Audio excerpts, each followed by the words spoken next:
malam adu customer lamang danyo.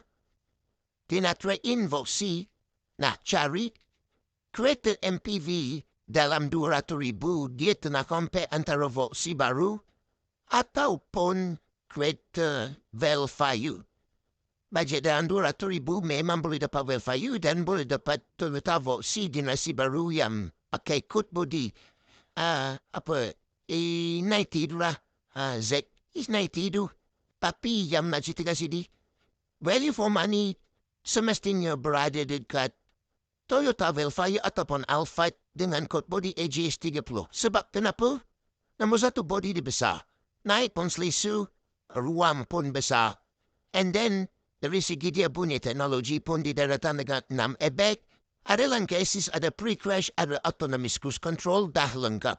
Cumanya, dia bukan datang dengan enjin paling baru. Sebab enjin dia, enjin yang dah dipakai start daripada tahun 2013, daripada model yang sama dengan Toyota Camry. So, kalau kawan-kawan mana nak cari kereta value for money dalam budget 200,000, boleh cari kereta yang ada kualiti, ada grade. Sebab ni kenapa? Kita hanya menjual kereta yang ada grade dan jujur saja.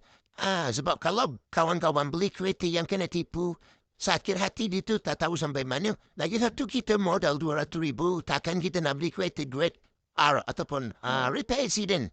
Sebabnya, memang repair accident tu dari Jepun tak dinafikan, tapi di Malaysia kalau kita nak trade-in, kedai use carbon akan baca melalui kereta sedia ada. So, kereta tu dah pernah repair, of course, biarkan claim as a kereta pernah accident. Walaupun dengan tangan kita jaga sangat baik, kita drive sangat molek, tapi ketentuannya memang tidak accident.